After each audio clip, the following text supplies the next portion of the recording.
Immediately to my left, your right, is Judith Clare, the Honorable Judith Clare, who is a Chatauqua County, New York, or was a Chatauqua County, New York family drug court judge, and she received international and national attention for that. And she's going to explain to us the difference between a family drug court judge and a family court judge. Right next to her is the Honorable Craig Hanna. I'm sure many of you have seen New York Times stories and other stories about him. He is the supervising judge in the Lackawanna, Tonawanda, and North Tonawanda City Courts in Upper New York State. And he pioneered something called the Opiate Intervention Court, which he'll be telling us about. Right next to them is Brandon Del Pozo, who's an old friend of ours, former NYPD, now the chief of police in Burlington. At a conference last spring that was organized by PERF to bring law enforcement and the health community together. The example of Burlington, Vermont was one of the examples that people cited as how things can actually work. We discussed some of that problem in the last panel, whether police are taking on too much, whether they're being expected to do too much when they're dealing with addicts and substance abusers. Brandon will tell us a lot about how it's working in Vermont. And next to Brandon, we have a duo today, a special duo. First, we have Scott Higham from the Washington Post. Someone mentioned the Washington Post stories about pharma and about how the DEA has been involved. People didn't know about it. And that's largely as a result of Scott's stories, and he worked with Joe Rannazzisi, who's right next to him, formerly of the DEA, well, I guess we would call today a whistleblower, and we're going to talk a little bit about how that kind of dynamic between reporters and whistleblowers works to, which I think a lot of you would be interested in, to push knowledge and discussion of the epidemic forward. And finally, right in between them, we have the John Chapman Young, who's a senior assistant attorney general for the Cherokee Nation, and as I probably don't need to tell you, the worst and most poignant and tragic victims of the opioid epidemic have been people in Indian country. The tribal peoples have been historically victimized by abuse issues, by substance abuse issues, and the opioid epidemic has just come on top of that like a hammer.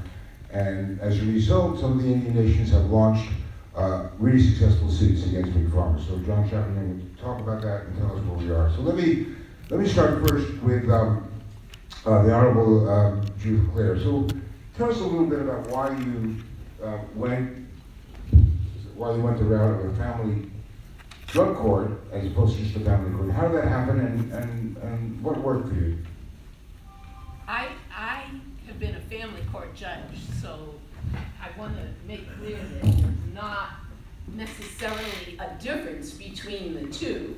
As part of my time on the bench, I requested to start a drug court.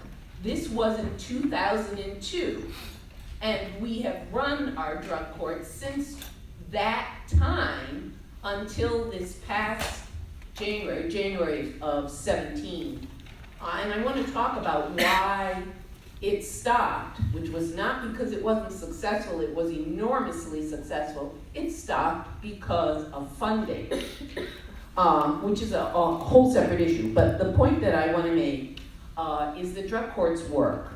Ours has been hugely successful. We have kept track of our graduates, about 90% of them since that time, back in the early 2000s, have stayed sober and clean. Their children have been returned home to their care, and their lives were significantly improved. There's been national studies of drug courts, and the money that they save in jail time alone is astonishing, and all the other cost savings are huge.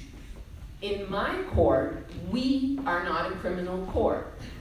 We are a family court, and the reason I wanted to start the drug court was that I received so many neglect petitions where the allegations were that a child had just been born addicted to drugs, and their first experience of life was withdrawal. And of course, other children at home were being neglected as well. In some cases, there was no food in the house. The parents loved their children. They wanted to be good parents, but because of their addiction, simply didn't get around to buying food or whatever it was. And so it's a place where it impacts far more than that individual, the whole family and friends, neighbors, relatives. Over the years, we came to understand when they would come to us and say, "Can I join your program? I saw what happened to my sister, mother, grandmother, cousin, and I have seen up to 5 generations with addiction." And this is important too, because drug court breaks the cycle of addiction. I think I probably should stop. Okay, well, we'll come back to this one. Let's go immediately to you, Judge Hannah. So the Opiate Intervention Court, which you started, how does that differ, if it does? And have you taken it to a different level and a different approach?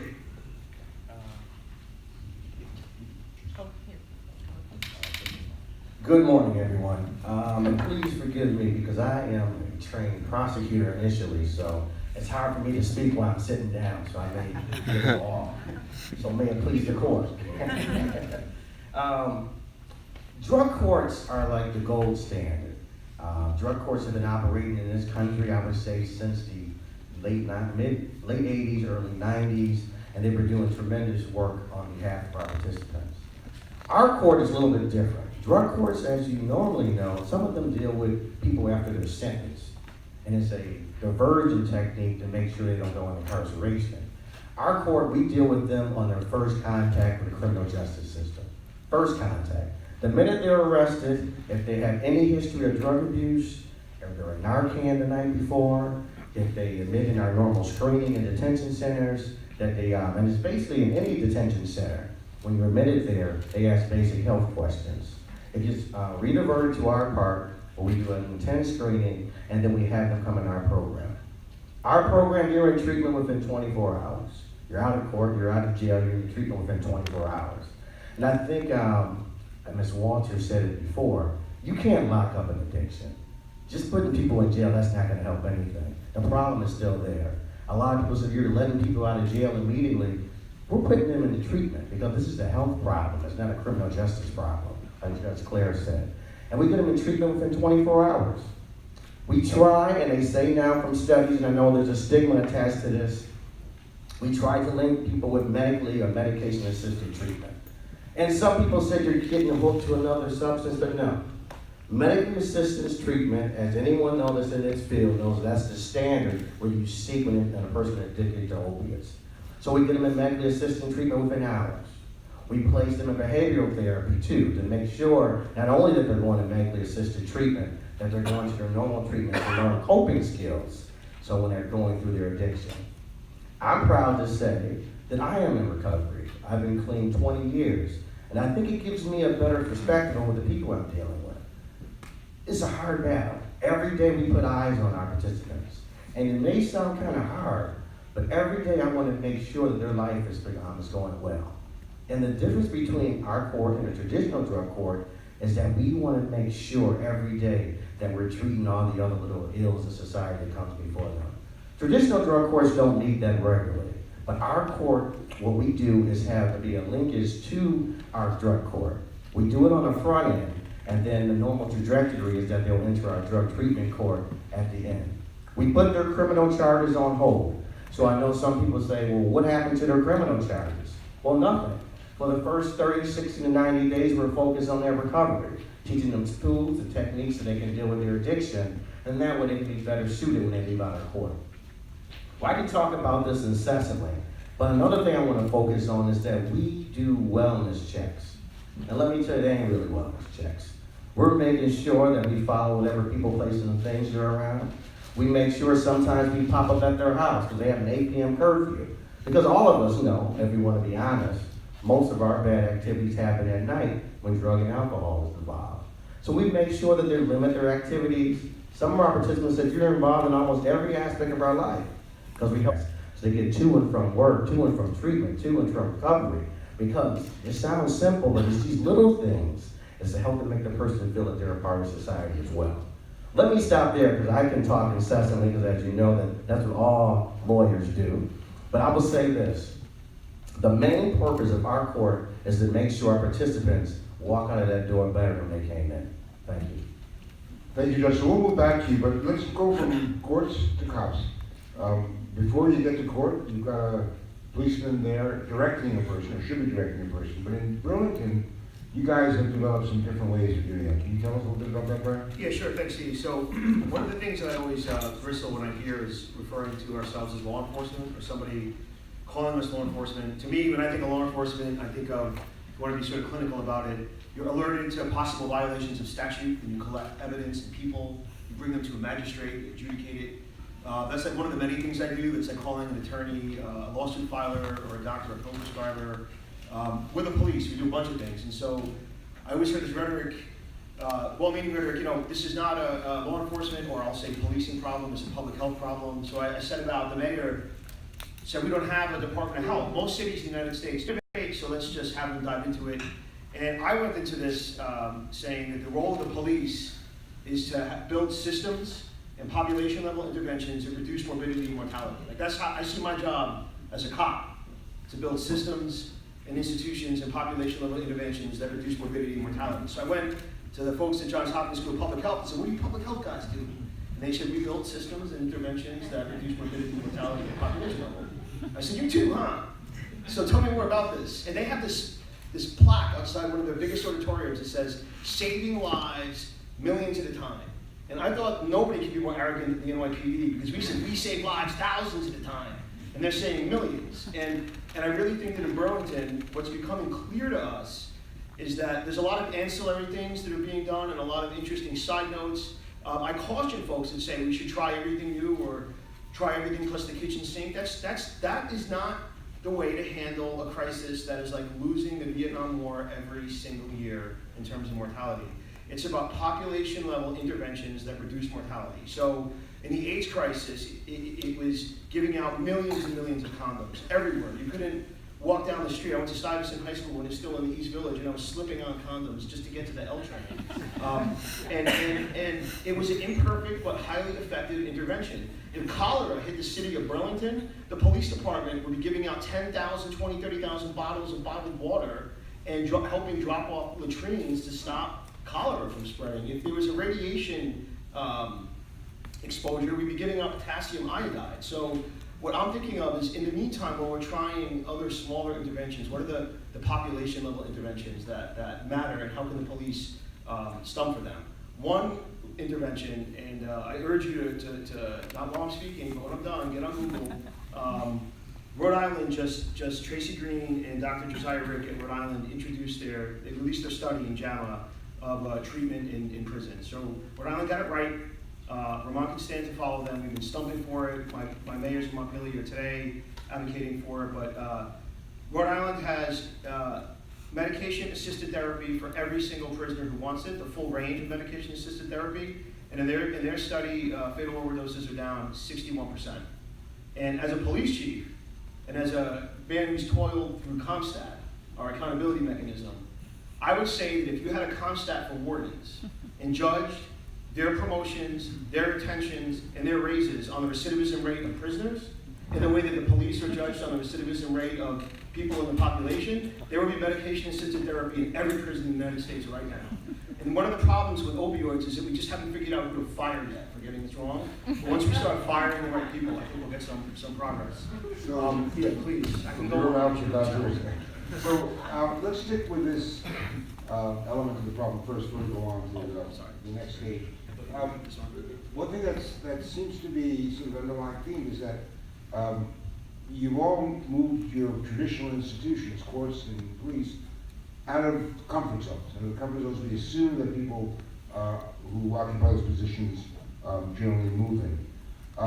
And for that, there would have to have been some political pushback or ways of getting around or compromises that have to be made at the upper level. So, Brandon, you had a mayor at your back, but let's start with Judith perhaps and talk a little bit about the element that was involved in you getting your family drug court, treatment court underway, where you had issues in it. As you said, money was the problem that finally destroyed. Right. At the time back in 2002, when I asked New York State about starting a drug court, there was tremendous support from the state for drug courts. New York was going to be a leader in the nation, and they were going to have a drug court in every county in all of the 62 counties in New York State. Well, that started out great and then went straight downhill because the judiciary was hit with a budget crisis. And Governor Cuomo, when he became governor, said the judiciary budget is bloated and you need to reduce your funding request to the legislature. And since that time, there have been drastic cutbacks and a job freeze was put in place. What happened was the only cost for our drug court, we have one employee, our drug court coordinator, and the only cost was her salary plus the cost of the drug testing kits. And I think it was $500 a year for the drug testing kits, and her salary was $48,000. We were saving the taxpayers millions of dollars through the program. One of the things we do in family treatment court is get women through their pregnancies to deliver a drug-free baby. That child over their lifetime, when they are born addicted to drugs, just the first year alone, is about roughly $30,000 on average in terms of healthcare costs, and many of them will have lifetime costs in special needs, physical needs, educational needs, all kinds of issues growing up and being addicted themselves or in jail or unable to work, etc. So at any rate, the program certainly justifies itself. When our drug treatment coordinator announced she was retiring, the state said because there was a job freeze in place, she could not be replaced. And in fact, there is a job freeze, and I know that in the judicial district where both Judge Handelman and I have worked, there are well over 100 positions that are now vacant because they're not being filled. So that was legitimate. But the point is, because there is no comprehensive plan for drug treatment as a whole in New York State, I don't believe that this is necessarily a problem of the judiciary. This is a problem for, I would say, virtually all governmental leaders in New York State and every state, but there is no comprehensive plan. So for lack of the plan, our drug treatment coordinator retired, and I had to come out on the bench one day and tell all our participants that the program was ending. And all these people who initially had come kicking and screaming into the program were crying. I'll never forget that day. It was very difficult, and our program, in fact, did end for lack of $46,000.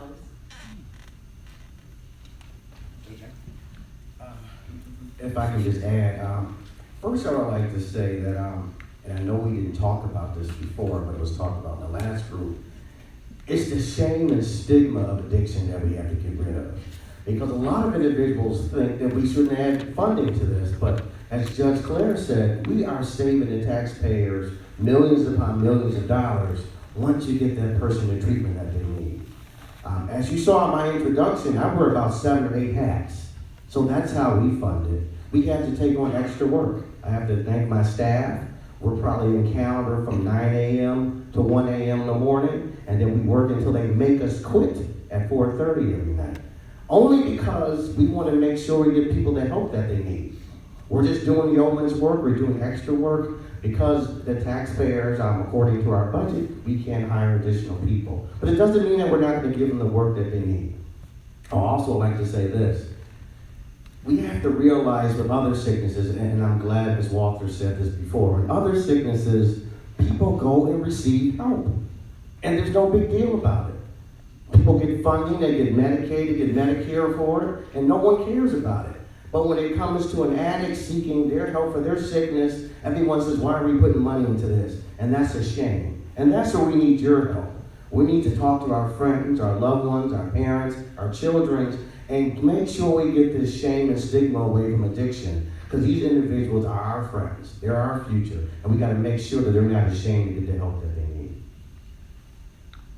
So, Brandon, over to you. So, as I said, the mayor had your back on this, so you had no problem, I would assume, in terms of political support.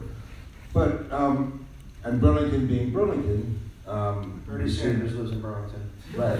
So, but there's another form of pushback, which is from the ranking file themselves. So I'm wondering how folks in your own force felt about being asked to shoulder these additional burdens. We heard earlier from Chief Sell and others that the suicide rate among first responders and EMT and police is higher as a result of dealing with the opioid epidemic. And a lot of police just say, this is not our job. We didn't sign up for this. So how do you get them to buy in? No, that's a great question. The obvious one to bring up first is Narcan or naloxone. There was some pushback when I first became the chief about 2.5 years ago from the union about using naloxone. Just by fiat, I said, you're going to do it. You can grieve it, but it's time. You wouldn't not give someone CPR. This is the CPR of the opioid epidemic. And I think that good police officers like to prevail in a situation, and they like to save lives, and they take pride in it. And all it took was, I remember 2 weeks after we issued it, a man was unresponsive behind the wheel of a car at a light in town, not breathing, and they gave him naloxone, and he literally woke from the dead. And then the fire department started complaining that cops were racing them to the scenes of overdoses to be the first to give them naloxone. And that shows, you had to temper that, but it shows that they bought it. I think that to make two observations. One, we asked our cops to do, not a lot of crazy things, but we asked them to do things out of the ordinary, drive people. We told judges, we have this person under arrest, we're not even going to bring them to arraignment, we're going to bring them directly to treatment. Because I hired an opioid data analyst and an opioid policy coordinator, and I had MOUs with a community epidemiologist to really vet our policing for public health outcomes. So we thought, let's just get people into treatment really quickly. We had people peeing in the back of our police cars, absconding on the roadside, going unconscious. I think that one of the things that cops found is a lot of these measures, because of the nature of disease and its chronic nature, don't actually work that well. And what we're coming around to as a police department, having learned that and having learned the limits of what a cop can do, is frankly access to very, very, very low access to buprenorphine. Are you looking for different types of cops now? Was the younger cops who you bring into the force? Are you looking for different aspects, different behavioral aspects than you see you would have 10 or 15 years ago? When I recruit and train, yeah, I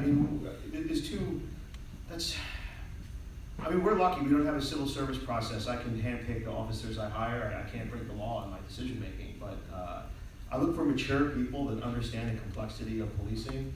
I'm a veteran myself, not of combat, but of service in the Army, and when I meet veterans, I want to make sure that they understand they're not getting into, Army light or Marine Corps light. This is a different way of doing business. And I want to hire problem solvers actually, people who, we use the word agnostic a lot, and it's the word du jour these days, but cops who are agnostic about what it will take to save lives and willing to try new ways of doing it.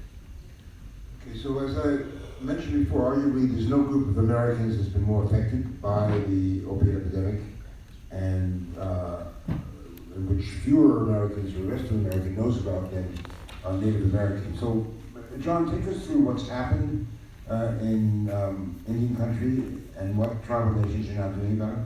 Oh, okay.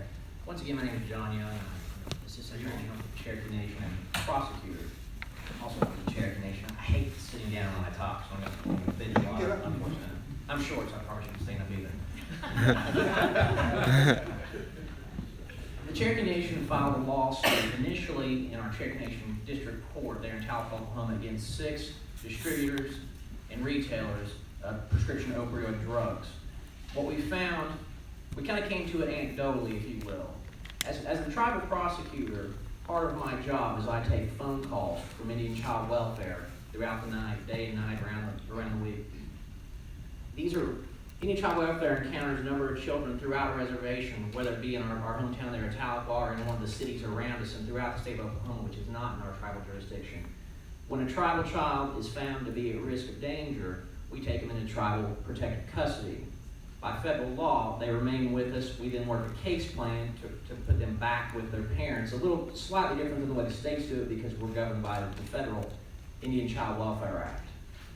Early in my career at the Cherokee Nation, I noticed that it was becoming almost a matter of course that every child I was giving approval to take into custody was being born to a mother at one of our hospitals who was addicted to opiates.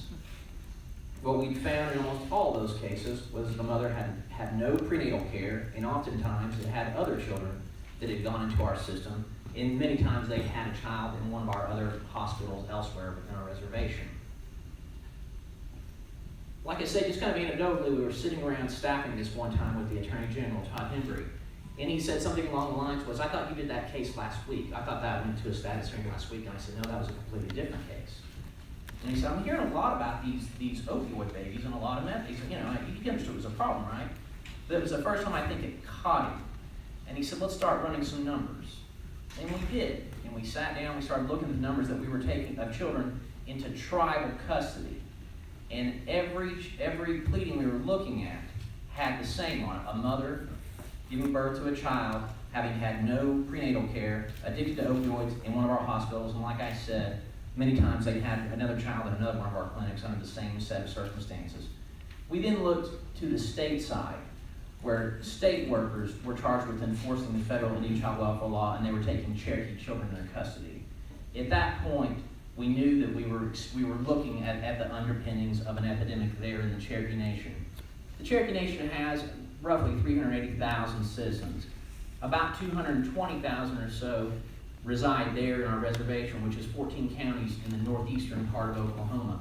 A lot of them, just because of job reasons, moved to Tulsa, they moved to Oklahoma City. We're also right next to Fayetteville, Arkansas, so they moved there.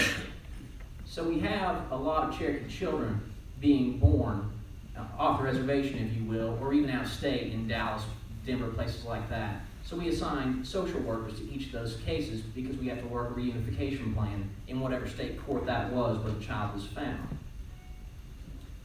We were shocked at the numbers that we were seeing coming in. And we were also somewhat disappointed that we kind of let this epidemic happen around us, that it became commonplace to us that when I would take a phone call in the middle of the night about a child found somewhere in our jurisdiction, I just assumed that it's a mother giving birth to a child that's born addicted.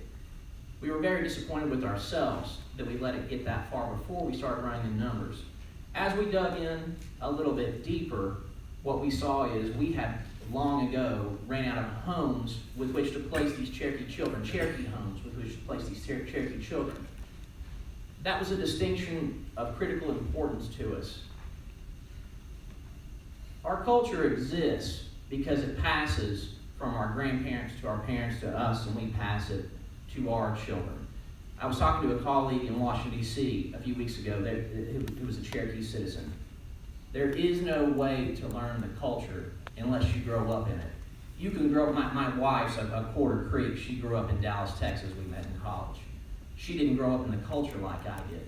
There have been hundreds of instances of little nuances that I've learned growing up, not to mention the language, that she did not understand. Even though she had grown up with a strong Indian identity, she just wasn't there amongst us. The reason I mention all that is we were running out of Cherokee families to put these children with. On the state side, we ran out. I think at one point we saw where only 30%, I could have that number wrong, only 30% of our children were going into Cherokee homes around the state. And on the tribal side, we were somewhere around 65%. That was important because those are children that we can't ever get back. Yes, we'll work a reunification plan with the parents. Yes, we're successful and we'll eventually bring them in with us. But those are children who will never learn the nuances of our culture. They'll never learn our language. They'll see it from afar. They'll be told that they're an Indian and they'll have a card to prove it. But they'll never learn it. When we looked at the number of children who were being raised that way, I think what scared us all was that our culture was going to die at an exponential rate. Because every child that doesn't grow up that way and just knows they're a Cherokee and tells people they are is somewhat of a cliche, right? We have to have them with us. They have to grow up under our tutelage and under our care. We're a cradle-to-grave system. They're born in our system. My children were born in the system. I was born in the system. I have a father who's about to go into our elder care system. So we assume the care and the cost of looking after these people throughout their lives. We also do so with the same assuring that they are raised as an Indian. And why is that important? To a non-Indian, it probably seems kind of strange that we would place such a high value upon that. We're the first Americans. Our history is unique. My great-grandparents, more than one of my great-parents, were walked into Indian territory at rifle point. We all came there under forced removal. This is not our first epidemic. We survived through all kinds of diseases, cholera, typhoid. We survived the alcoholism epidemic. We survived the meth epidemic 15 years ago, and now we're in the midst of the opioid epidemic. So it's one more epidemic, but the reason it's important is the things that our grandparents passed down to us and the things they taught us through all those little stories they tell us about why the magpie has black wings and how the Cherokee people got fired are stories about resilience. And they teach us a lot when we're little kids that teach us how to survive and how to get through these things. Those kids will never have that. They will grow up without it. They will at best see things from a distance or see it on PBS and have a foster mom say, hey, look, you're also Cherokee. That is dramatically different. And it's a shame because we can't ever recreate it. So I'm going to stop there. I'm deeply passionate about this issue. I could ramble for hours. So how did you identify, and what led you to identify pharmaceuticals as one of the sources of the problem, the epidemic, the opiate epidemic, and what made you decide to go after it in a lawsuit? We started running the numbers. What we identified was that a large part of the cost was washing up. There was an ocean of opioids there in the 14-county jurisdiction in northeastern Oklahoma, and the damage from it was washing up on our shores. So we started running the numbers. First, we wanted to know how many pills there were being shipped in at any given county. Like I said, there's 14 counties. Cherokee County, where I live, I think has less than 70,000 people in the county. Just doing back of the envelope math, we saw that for every man, woman, and child in 2015, there were 153 pills shipped into little rural America there. Same for all our neighboring counties. What we saw was that for an area with less than 500,000 people total, there were tens of millions of pills coming in over a span of years. So that's what we saw was the first problem. There's a system by which these pills are accounted for, and there's a system which holds the distributors and the retailers responsible for making sure that these pills don't get out and flood our jurisdiction. They certainly did, and they were everywhere, and that's the first place we looked, was to see how many there were there. Like I said, we came about this anecdotally. One of the other things that we realized was that every family had a story. Everybody that we worked with, everybody that we knew, somebody had a story in their family. Everybody had an Indian grandma or grandpa that was raised on a 7-year-old, mom and dad hooked on something, running the streets, stealing laptops and weed eaters to get pills. We all had those stories. It didn't take long to figure out these pills are everywhere. Granted, there's clearly a problem with the way they were marketed and the way they're being prescribed. But it didn't account for the enormous amount of them that we were finding. We rarely found them on people. The street value was way too high. We rarely found them on people. What we heard was all the little crimes of robbing grandma's purse, stealing grandpa's pain pills to get these things. Like I said, stealing laptops and whatnot. So take us very quickly to what does the suit ask for? What's the status of it now? We initially filed it in tribal court. The defendants sued us in the federal court to challenge our jurisdiction.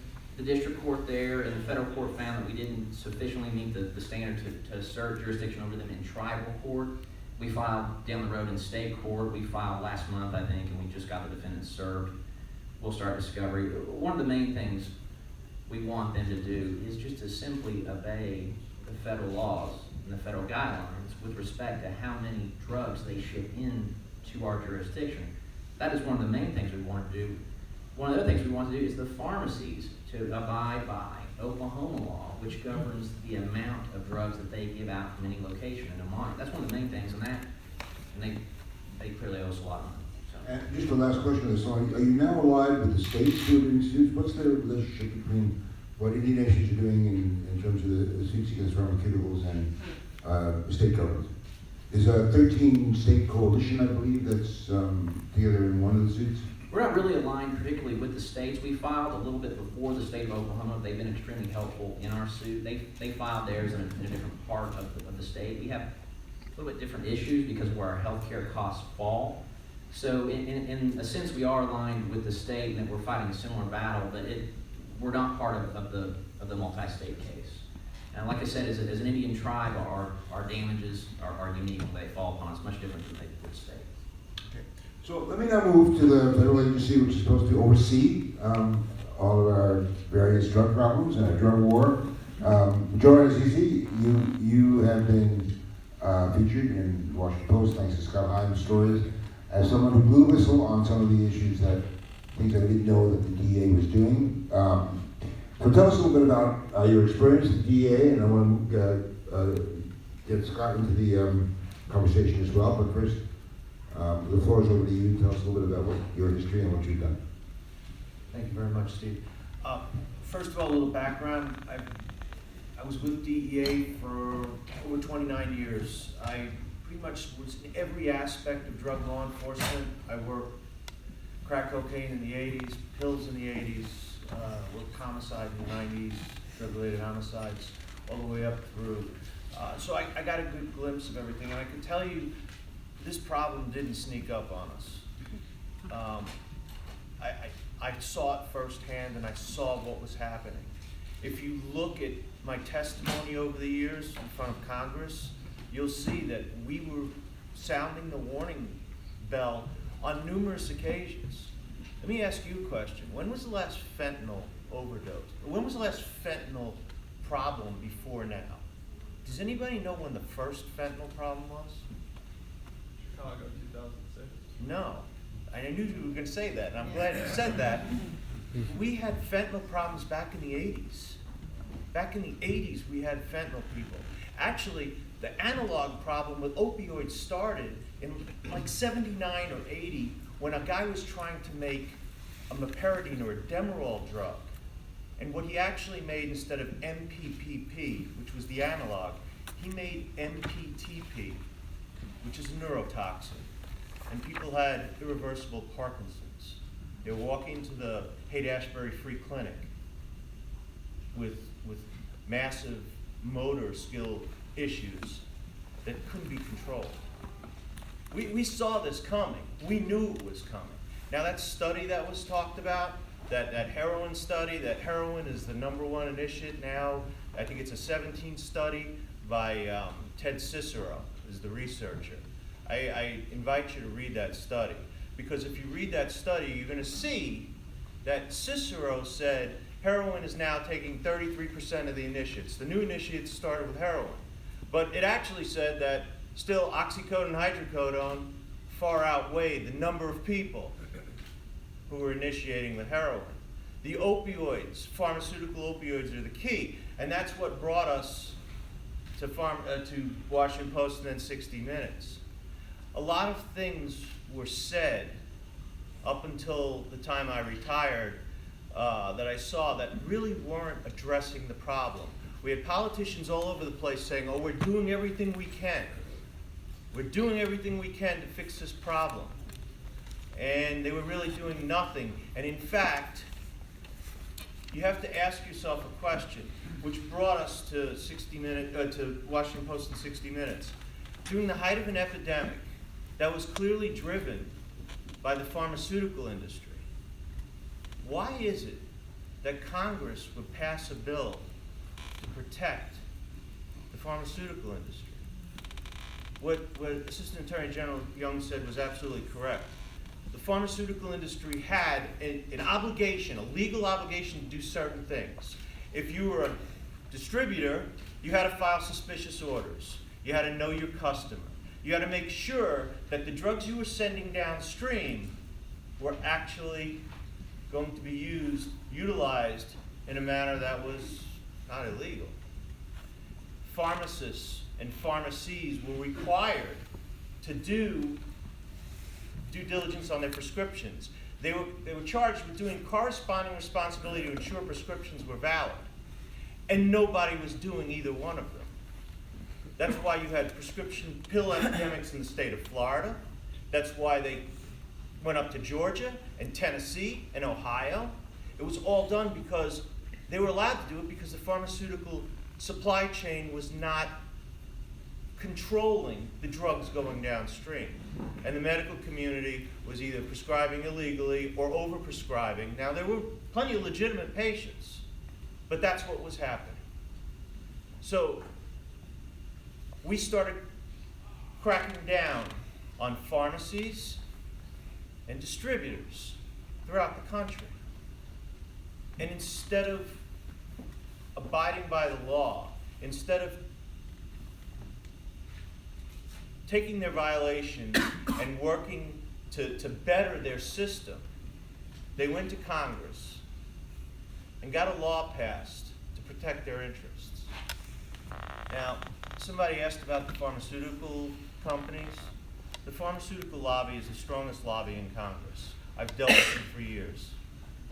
And they're not going to change until we figure a way to force them to comply. And that's what's happening. So what happened was, I left DEA in October of 15 after fighting this bill, this Ensuring Patient Access bill, for years, starting in 14. And we successfully fought off the bill, and then in 16, the bill passed.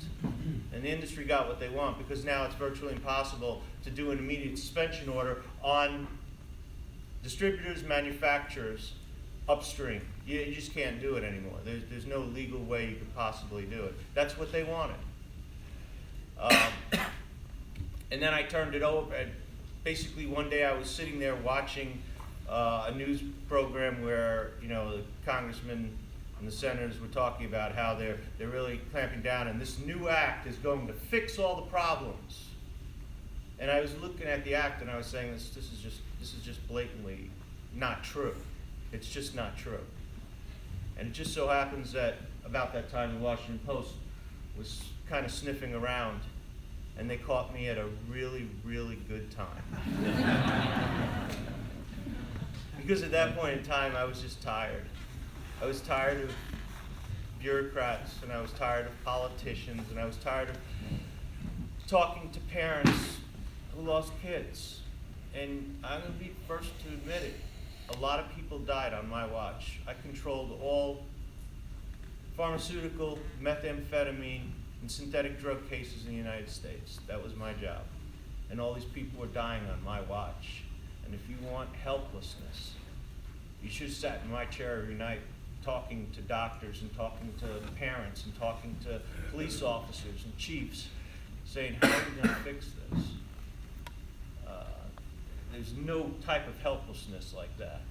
So since Joseph, we're addressing solutions, do you see new legislation as, or lawsuits against pharmaceuticals as the right way to go? We've been talking earlier about intervention attempts at local levels with drug courts, police, medical intervention teams, but at the national level, at the level of law, I mean, how successful do you think we've been, and where do we need to go in terms of going after some of the roots of the problem, where the prescription drugs originate from?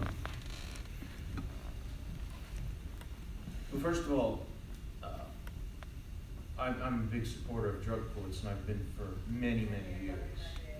I'm also a big supporter of treatment. The problem is, as many people have said, where does that money come from? Well, it should be coming from the people who started the problem, the pharmaceutical industry. And as far as the states go, I applaud the states, and openly, I work with the states. If a state or tribal government is suing the drug industry, I'll help them. I want to help them. You know why? Because the states and you as citizens and taxpayers shouldn't bear the burden while these companies are making billions and billions of dollars. It's got to stop. So those treatment, drug courts, and all of the treatment surrounding the drug courts, and all the demand reduction that all of these local organizations are trying to do, these grassroots coalitions are trying to do, that should be funded by the drug industry, since they got us into this mess, okay? And they need us to get us out. And as far as this one thing that I keep hearing all the time, people are tired of pointing fingers and laying blame. I'm tired of hearing that. I want to know, and that's, you guys are reporters, right? That's what you're supposed to be doing. Tell me where the blame is, so we don't make the same damn mistake again. And I haven't seen that. What I've seen is a lot of people say, look, methamphetamine, I'm going to tell you, I'm talking, methamphetamine never left. You know what left? The reporting of methamphetamine. Go to Tennessee, go to Texas, go to any of these states, that Indiana, and ask them, hey, did methamphetamine never leave? And they're going to look at you like you have three heads. And what they're going to say is, no, we just don't have the money to deal with it right now. It's always been there. The solution is letting the states take charge now and letting the states get compensated for all of the problems that have occurred because of the tragic, tragic crisis that we're involved in. So that's a good segue over to Scott. And before we go to questions, so I think most of us would agree that what you did and your conversations with Scott and other journalists were a real public service. There are probably a lot of other stories out there, a lot of other officials, good stories out there that hopefully some of our journalists or fellows will get on. But Scott, take us through how you got to the point where you could, where Joe became a source, and what you had to do to get there, what maybe ideas you might have for others who are in that position now. Well, Without talking about your own story. as you can see, as a journalist, Joe was a dream come true. Finding him and hearing his story, at first we were a little suspicious. This is really happening? Is the head of the DEA's Diversion Control Division really not being able to do his job? Are the reins really being pulled in by Justice Department officials, by people like Eric Holder, who was mentioned earlier, by other people high up in the Justice Department, at the behest of the pharmaceutical industry? We began our investigation by asking a simple question, and that is, where are all these pills coming from? And we started asking that question 2 years ago. We probably could have asked that question 10 years ago, but it was about 2 years ago that an editor assigned a reporter at the Washington Post named Lenny Bernstein, who was a health reporter, to go find out, why are all these pills everywhere? And so Lenny, like any good reporter, started crashing phones, calling people, calling sources, and he kept hitting upon this name, Joe Rannazzisi. Gotta talk to Joe, gotta talk to Joe. He just left the DEA.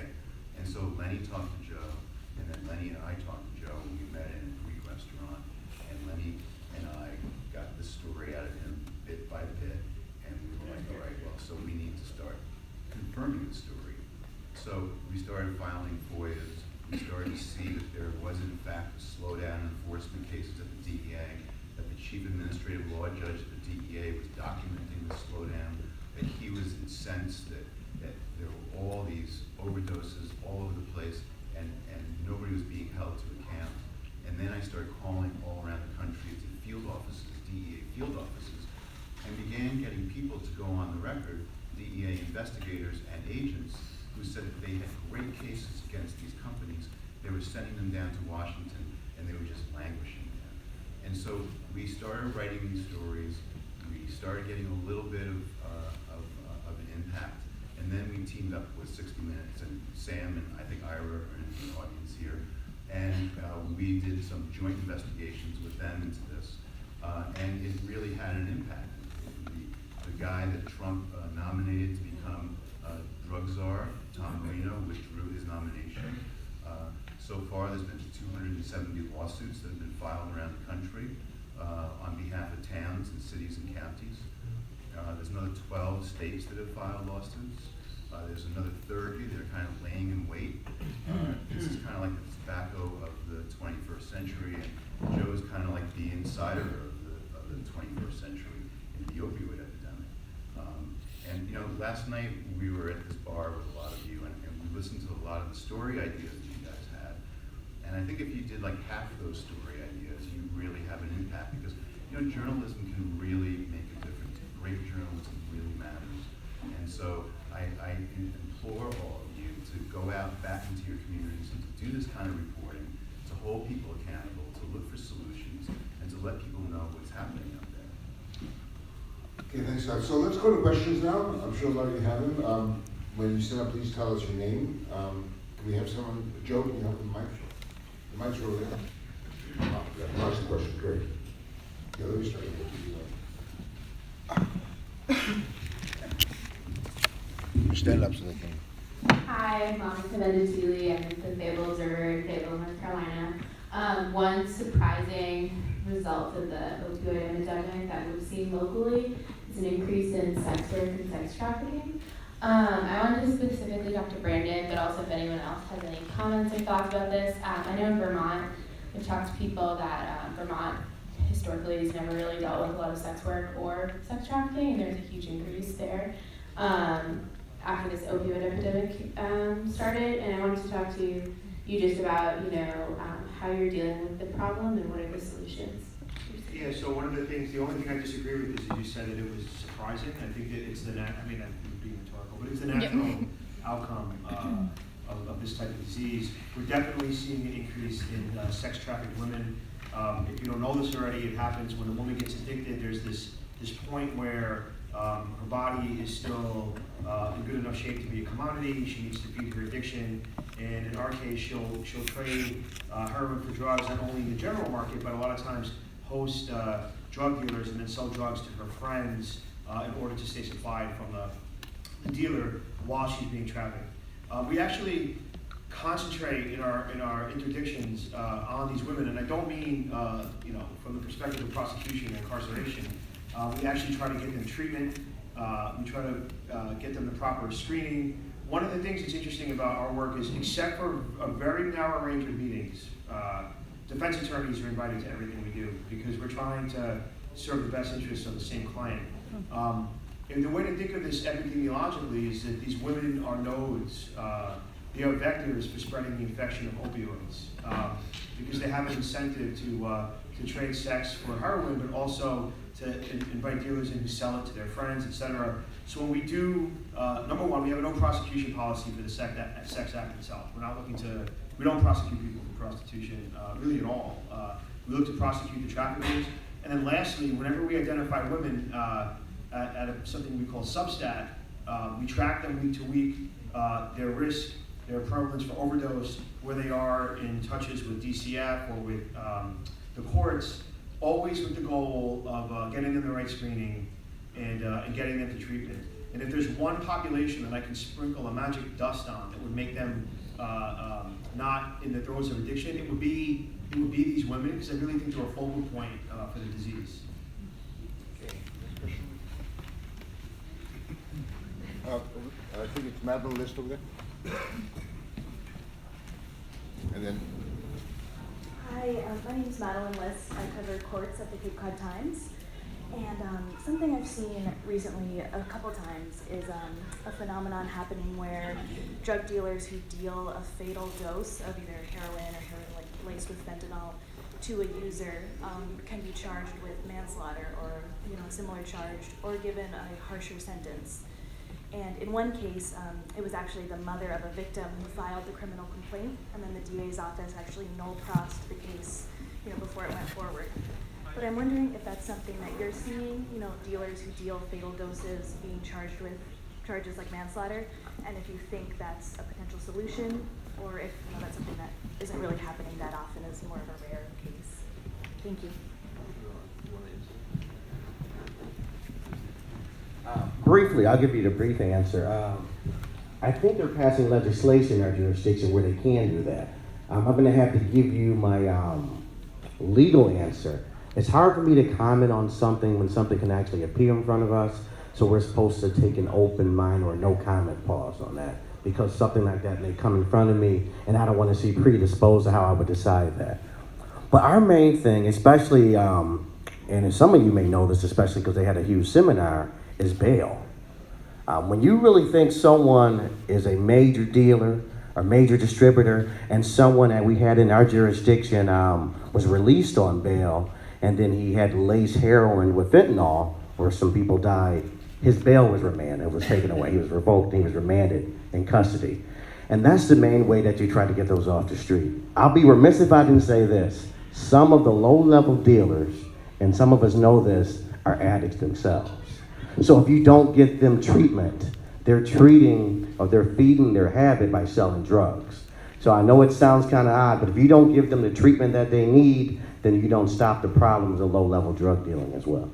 Yeah, so we conduct investigations into fatal overdoses and treat them as crime scenes. But echoing the sentiments of the prosecutor, we don't, if we can't make it 2 or 3 levels up to find the person who's really dealing the drugs in quantity, we don't feel it's fruitful to really pursue a prosecution. And I'll give you an example. We'll do a search warrant and there'll be 2 dealers/users in an apartment, people who may have actually sold the drug to the decedent, but they're also struggling with addiction. We send them to treatment, we don't prosecute them. But if we can get the person who is bringing the fentanyl in quantity in, we do it. I mean, as a population level intervention, if supply reduction worked, number one, fewer people would die, but number 2, the price of drugs would go up. I have never seen supply level interdictions raise the price of drugs. So I don't know why demand reduction is like the strategy that policing is putting so much into. I think we're coming around from that. But if we're going to pick anybody to enforce against, instead of just casting a net and seeing what we get, we might as well see how far we can go up the chain of the drugs that actually killed someone. But again, it's fruitless to just stick to the lowest level, because usually, like you said, it is a user that dealt that last deal. Yeah. Question there? Hi, my name is Alexandria Bordas. I'm an investigative reporter for the Asheville Citizen-Times in Western North Carolina. So the counties I cover fall in the Appalachia region, which is notoriously known for taking a really huge hit in this epidemic. At least when it started, in that region alone, there's been a 300% increase in kids coming into foster care. 90% of them come in testing for upwards of 4 different types of drugs. 400% increase in babies being born needing treatment for opioid withdrawals.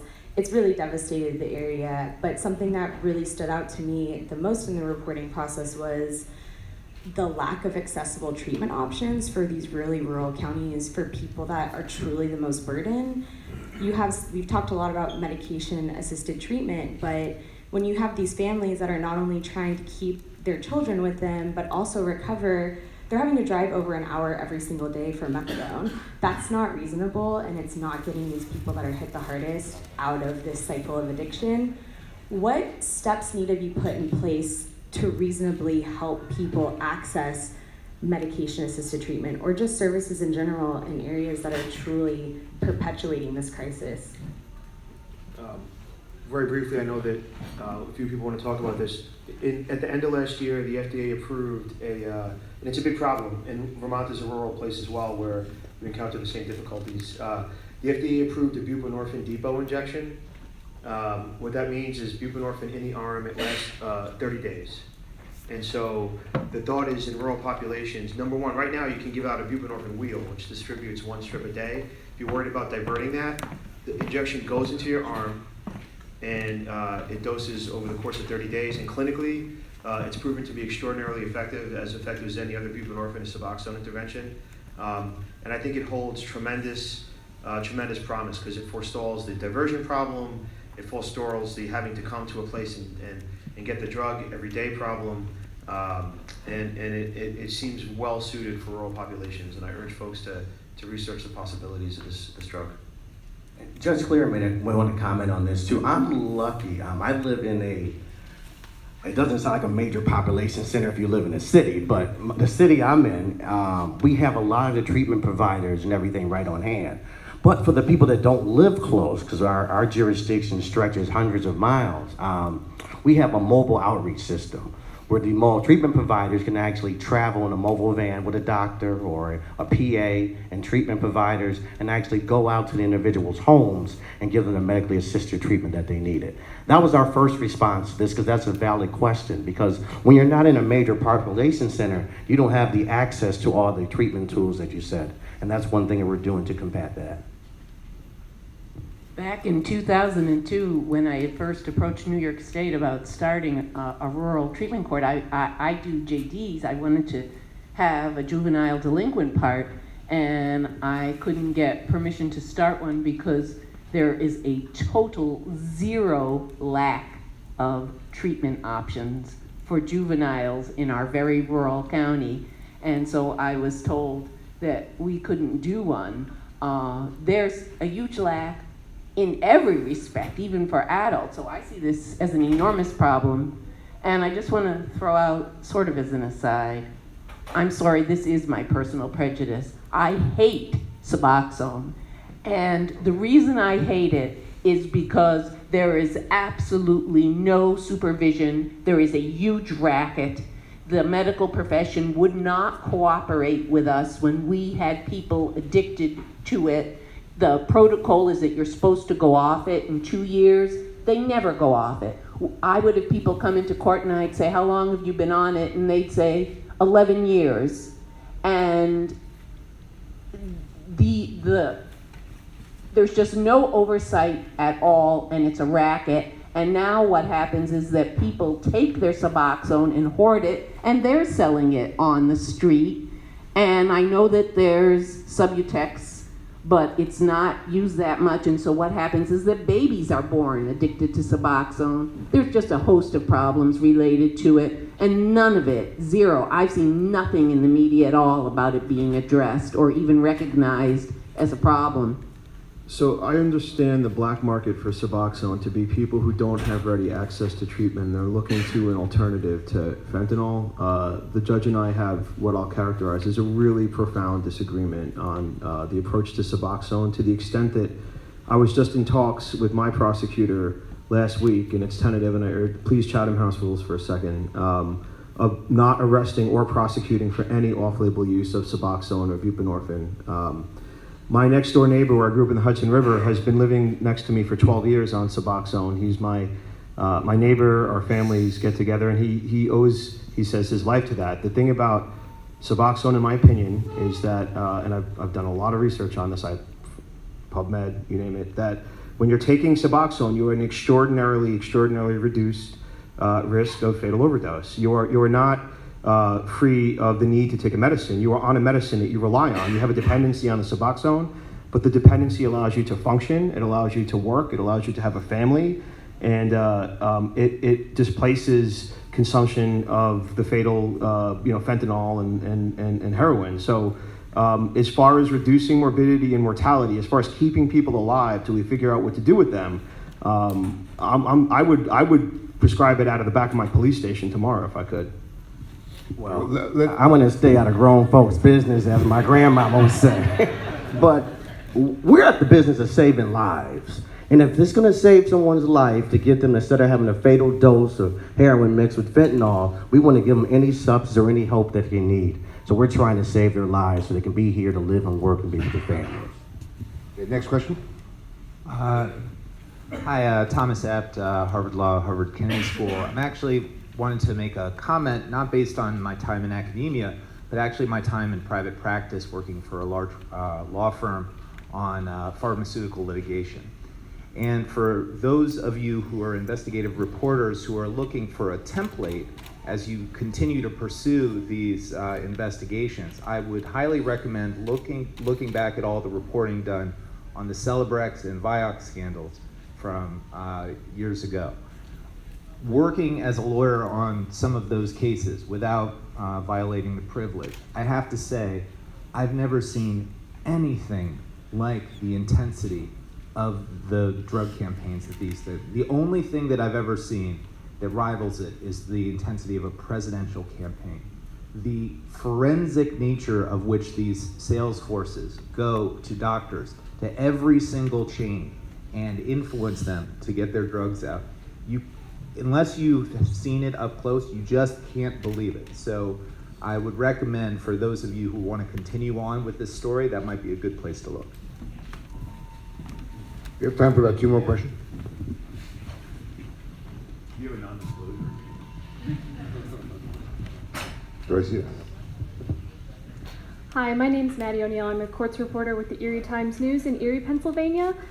Judge Claire, you mentioned some of your concerns about Suboxone. I also wanted to ask about, we had this drug that was sort of prevented as a huge solution to addiction problems in Erie that came through. It was called Vivitrol, and it's given once a month, and it's something that sort of blocks the cravings.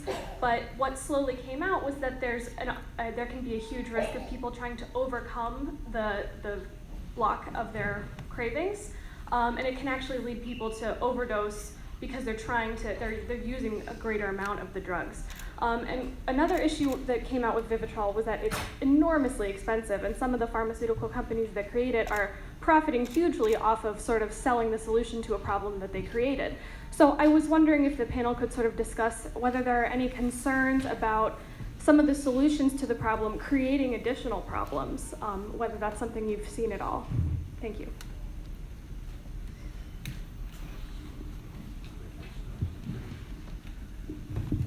Anybody else? Question? Yeah. First of all, Vivitrol is, I am a big believer in Vivitrol.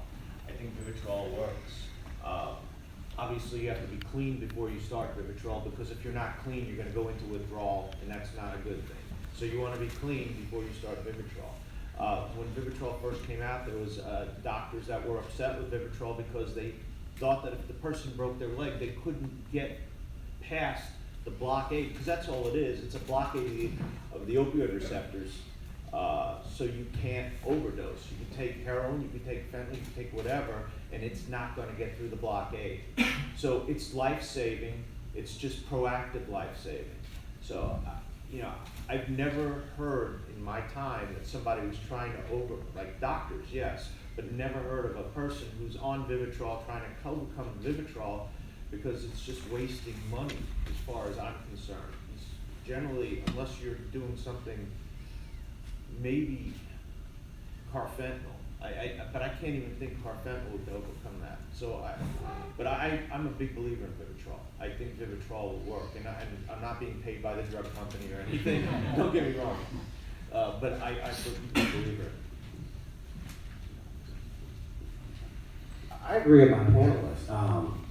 Vivitrol, Suboxone, methadone, these are the gold standards where people are breaking that cycle of addiction to heroin. And we got to look at this differently. I know I'm preaching to the choir, but I got to say this. You got to realize this is an addiction unlike other substances, and I know my co-panelists will back me up on this.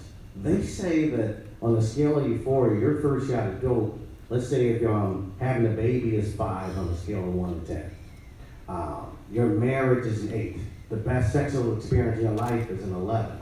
Your first shot of dope is a 5,000. And this is something that they're trying to reach every time they get high, but they can't.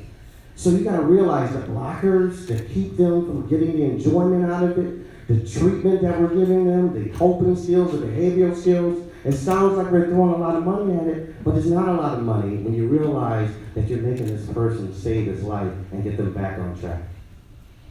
So one of the things we always say is a matter of rhetoric and framing the problem is that this is like fighting the Vietnam War every year, the 60,000. But what's irritating is that it's also like explaining the basic conceits of the Vietnam War every week. And so I urge you, if you're going into opioid reporting, to know what Vivitrol is, know what Suboxone is, know what don't let a police chief or a drug company tell you. Listen to us, but also consult the studies, consult the research that's been done on it. Talk to public health and CDC officials, so that you can when a drug company and a police chief make a claim, you can also go to the clinical trials and see if our claims make sense. It's not that Vivitrol wasn't designed as a sneaky way to hurt addicts and make a profit. It was a solution that was trumped as a silver bullet by drug companies. It really had a much more narrower range of efficacy and application than than drug companies would want you to think it does. It's just about applying it at the right time. The same thing with all these medical interventions. And also, lastly, understanding the nature of the opioid molecule and what it does to the receptors in your body, and how Narcan knocks it off immediately, but puts you into full withdrawal. Buprenorphine a little less quickly, but with a much longer half-life. And then the opioids they don't bond very strongly, but they make you feel awesome. And once you understand these things, it's easier to assess whether someone's talking to you politically or financially, or they've read the research and they're looking for clinical solutions to patients' problems. So we're getting close to the end of our time, but what I wanted to do is, and some of you have already addressed this, that I'd like to go around to each of you in turn, and just tell us if there's one thing you feel that we haven't addressed as a nation, as media, or as public policy people.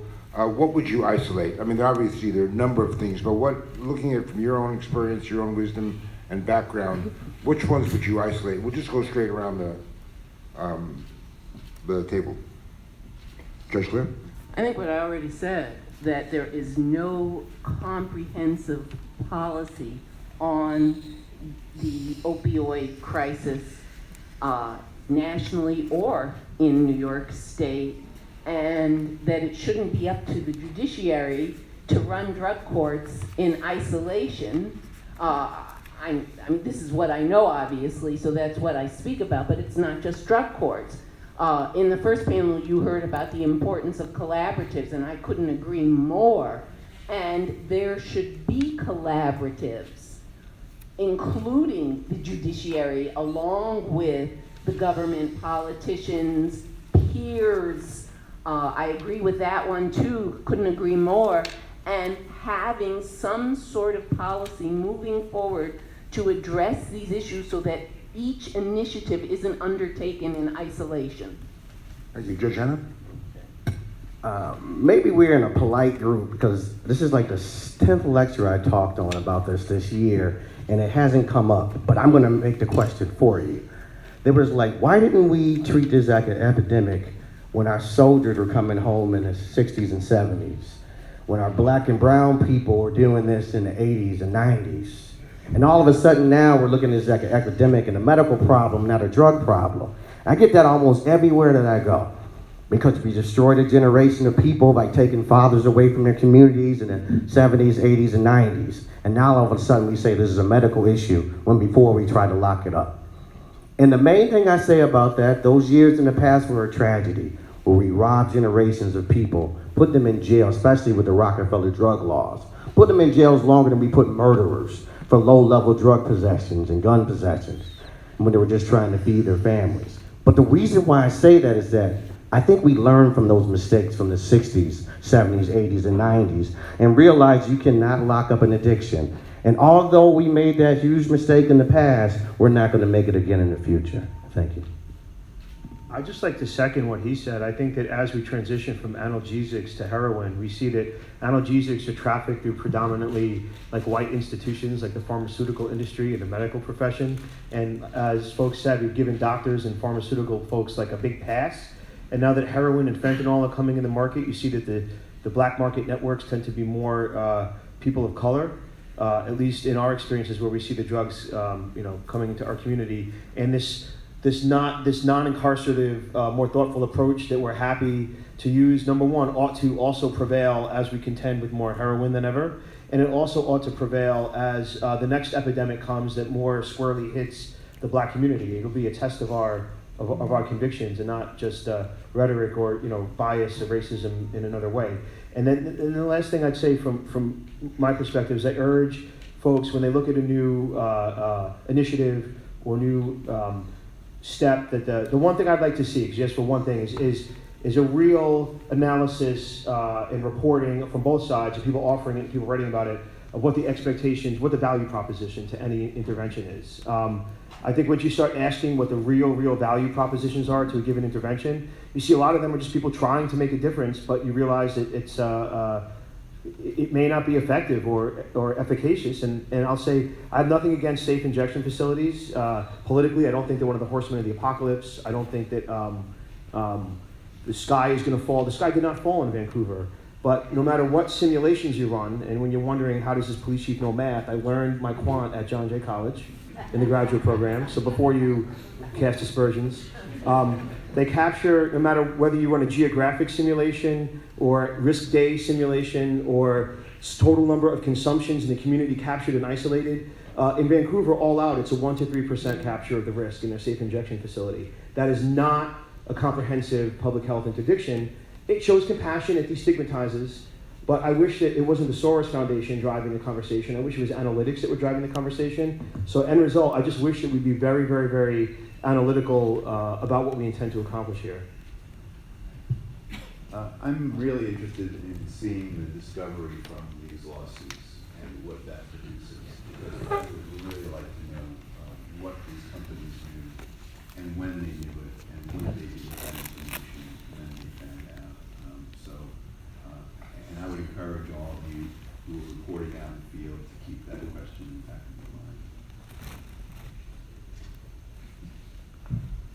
To add a little bit to what the judge said, addiction's nothing new in black and brown communities. It was there. I have an uncle who came back from Vietnam and he did the heroin. Alcoholism was rampant. It's nothing new.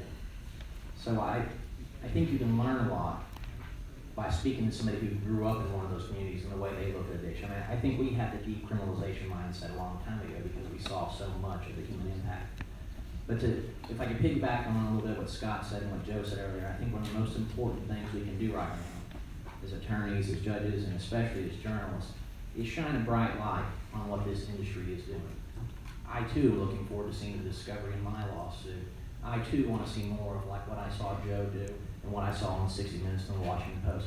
This is how we get to the problem, is we shine it, like Joe said earlier, point fingers and blame. We will get to a solution. If nothing else, we will learn how to better survive it next time when the next epidemic comes down the road, and that's how we do it.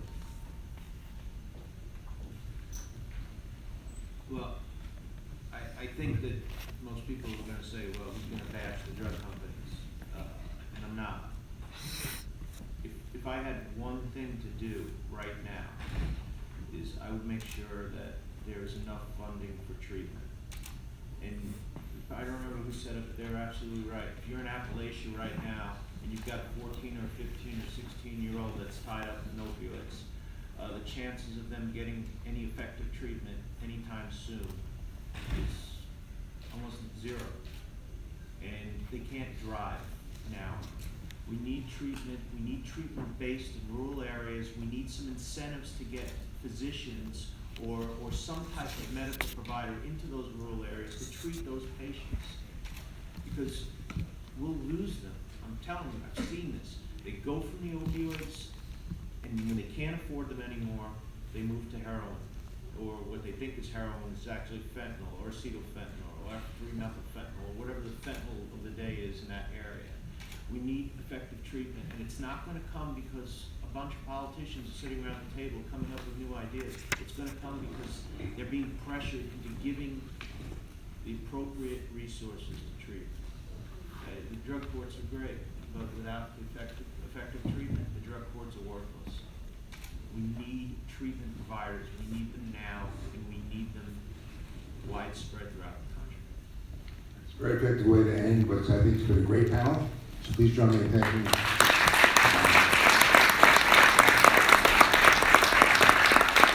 So I'd like to invite our fellows and speakers and panelists to lunch, which is going to be on the 9th floor conference room. You go out on the right side here.